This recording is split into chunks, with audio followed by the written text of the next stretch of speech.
అందరికీ నమస్కారం. మనం మన డబ్బు గురించి ఎన్నో ప్లాన్స్ వేసుకుంటాం కదా, కానీ ఎందుకో కొన్నిసార్లు అవి అనుకున్నట్టుగా వర్కౌట్ అవ్వవు. ఎందుకు అలా జరుగుతుంది? దాని వెనక ఒక చిన్న, చాలా సింపుల్ సీక్రెట్ ఉంది. ఈరోజు మనం దాని గురించే తెలుసుకుందాం. చాలాసార్లు మనకి ఇలా అనిపిస్తూ ఉంటుంది కదండి, డబ్బు గురించి చాలా నేర్చుకుంటాం, బుక్స్ చదువుతాం, అయినా సరే ఏదో మిస్ అవుతున్నట్టుంటుంది. ఒక పెద్ద పజిల్లో ఆ ఒక్క ముక్క దొరకనట్టుగా ఫీల్ అవుతాం. సరే, ఈరోజు మనం ఆ మిస్ అయిన ముక్క ఏంటో కనిపెట్టేద్దాం. చూడండి, ఇక్కడ సమస్య ఏంటంటే మనకు తెలియదని కాదు, తెలిసిన దాన్ని సరిగ్గా వాడకపోవడం. ఇది అచ్చం ఎగ్జామ్ పాస్ అవ్వడానికి ఒకే ఒక్క చాప్టర్ చదివినట్టు ఉంటుంది. అలాగే డబ్బు విషయంలో కూడా మనం కొన్ని తప్పులు చేస్తూ ఉంటాం. అంటే కేవలం సేవింగ్స్ మీదే ఫోకస్ పెట్టడం, లేదంటే ఎక్స్పర్ట్స్ చెప్పిందే కరెక్ట్ అనుకోవడం, మన తప్పుల్ని ఒప్పుకోవడానికి సిగ్గుపడటం, మన వీక్నెస్ల్ని అస్సలు పట్టించుకోకపోవడం, ఇవే మనల్ని ముందుకు వెళ్లకుండా ఆపేస్తున్నాయన్నమాట. సరే, అయితే ఇప్పుడు సొల్యూషన్ ఏంటో చూద్దాం. ఫస్ట్ సీక్రెట్ ఏంటో తెలుసుకుందామా? ఇది చాలా సింపుల్, కానీ చాలా పవర్ఫుల్. ఎవరైనా నేర్చుకోవచ్చు. ఒక్కసారి ఊహించుకోండి, మనం ఒక మంచి ఛాయ్ పెట్టాలంటే పాలు, టీ పొడి, చక్కెర, కొంచెం అల్లం, ఇవన్నీ కరెక్ట్గా కలపాలి కదా. మన ఫైనాన్షియల్ లైఫ్ కూడా అచ్చమంతే. ఏదో ఒక్కటే కాదు, అన్ని మంచి అలవాట్లు కలిసినప్పుడే అది పర్ఫెక్ట్గా తయారవుతుంది. మరి మన ఫైనాన్షియల్ ఛాయ్కి కావాల్సిన ఇంగ్రీడియంట్స్ ఏంటో చూద్దామా? ఇక్కడ చూడండి, savings, patience, long term thinking, ఇవన్నీ మనకు తెలిసినవే. కానీ వీటితో పాటు మనం పర్ఫెక్ట్గా ఉండక్కర్లేదు అని అర్థం చేసుకోవడం, తప్పులకు కొంచెం చోటివ్వడం, ఇంకా వేరే వాళ్లతో అస్సలు పోల్చుకోకపోవడం కూడా అంతే ముఖ్యం. ఇవన్నీ విడివిడిగా కాదు, అన్నీ కలిసినప్పుడే మనకు అసలైన ఫైనాన్షియల్ స్ట్రెంగ్త్ వస్తుంది. ఓకే, ఇప్పుడు మనం రెండో, ఇంకా చాలా ఇంపార్టెంట్ సీక్రెట్ ఏంటో తెలుసుకుందాం. మన గురించి మనం తెలుసుకోవడం, మన వీక్నెస్లను ఒప్పుకోవడం. అది ఫెయిల్యూర్ కాదు, అదే మన అసలైన బలం. నిజంగా తెలివైన వాళ్ళు ఎప్పుడూ ఇలానే ఉంటారట. వాళ్ళు ధైర్యంగా నాకు అన్నీ తెలియవు అని ఒప్పుకుంటారు, నేను కూడా తప్పులు చేస్తాను అని యాక్సెప్ట్ చేస్తారు. ఇలా తమ లిమిట్స్ని నిజాయితీగా ఒప్పుకోవడమే వాళ్ళు ఎదగడానికి సీక్రెట్. ఎందుకంటే అప్పుడే కదా మనం అదే తప్పులు మళ్ళీ మళ్ళీ చేయకుండా ఉంటాం. ఈ మాట ఒక్క క్షణం వినండి. ఈ నిజాయితీ బలహీనత కాదు, ఇది జ్ఞానానికి పునాది. అంటే ఏంటి? మన గురించి మనకుండే నిజాయితీ, మనల్ని మనం అర్థం చేసుకోవడం, అదే మనం తీసుకునే అన్ని మంచి ఫైనాన్షియల్ నిర్ణయాలకి బేస్ అన్నమాట. సరే, ఇప్పటిదాకా మనం 2 సీక్రెట్స్ నేర్చుకున్నాం కదా. అంటే అన్నీ కలపడం, నిజాయితీగా ఉండటం. ఇవి మన డైలీ లైఫ్లో ఎలా పనిచేస్తాయో కొన్ని సరదా ఎగ్జాంపుల్స్తో చూద్దామా? ఈ స్టూడెంట్ స్టోరీ చూద్దాం. ఒకవైపు రాహుల్ ఉన్నాడు. అతను చదవడం, రివిజన్, మంచి నిద్ర, డౌట్స్ అడగడం, ఇలా అన్నింటినీ కలిపి ఫాలో అవుతాడు.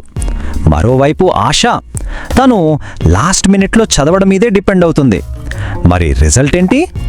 రాహుల్ కూల్గా, కన్సిస్టెంట్గా సక్సెస్ అవుతాడు. ఆశ రిజల్ట్స్ ఎప్పుడూ అప్ అండ్ డౌన్. చూసారా, అన్నింటినీ కలపడంలో ఎంత పవర్ ఉందో. ఇప్పుడు ఎంప్లాయీ స్టోరీ చూద్దాం. అరవింద్ సేవింగ్స్, ఇన్వెస్టింగ్, కొత్తవి నేర్చుకోవడం, అన్నింటినీ బ్యాలెన్స్ చేస్తాడు.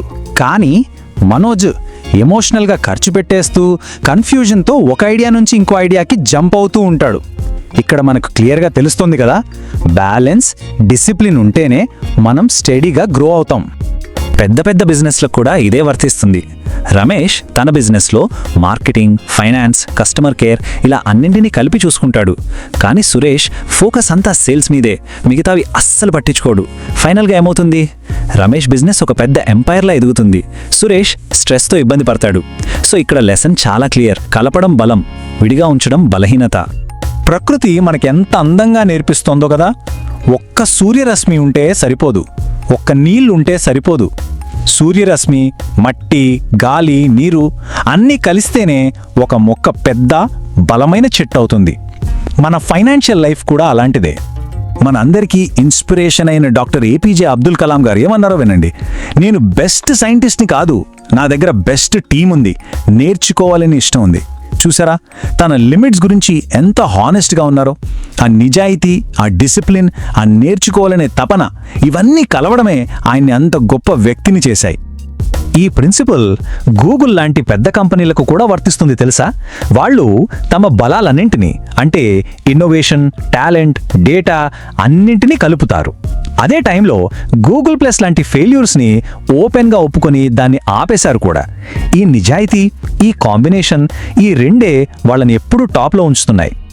ఓకే, మనం ఇప్పటిదాకా నేర్చుకున్న విషయాల్ని మన లైఫ్లోకి ఎలా తీసుకురావాలో చూద్దాం. మన జర్నీని స్టార్ట్ చేయడానికి ఇక్కడ కొన్ని సింపుల్ స్టెప్స్ ఉన్నాయి. ఇప్పుడు ఒక్క క్షణం మనం ఆలోచిద్దాం. నేను ఏ మనీ లెసన్ని ఇగ్నోర్ చేస్తున్నాను? ఈరోజు నేను హానెస్ట్గా యాక్సెప్ట్ చేయగల నా వీక్నెస్ ఏంటి? ఈ చిన్న ఆలోచనే మన ప్రయాణంలో ఫస్ట్ స్టెప్. సరే, ఇదొక చిన్న సింపుల్ యాక్టివిటీ. ఒక పేపర్పై నా మనీ స్ట్రెంగ్త్స్ అని ఒక లిస్ట్ రాయండి. ఇంకో లిస్ట్లో నా మనీ వీక్నెసెస్ అని రాయండి.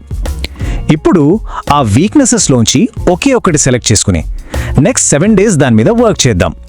చాలా సింపుల్ కదా? ఒక తెలివైన గురువుగారు చెప్పిన ఈ మాటలు గుర్తుంచుకుందాం. విజయం అనేది తెలివితేటల మీద ఆధారపడి ఉండదు. అది మన ప్రవర్తన మీద, ఇంకా మనల్ని మనం ఎంత నిజాయితీగా అర్థం చేసుకుంటామనే దాని మీద ఆధారపడి ఉంటుంది.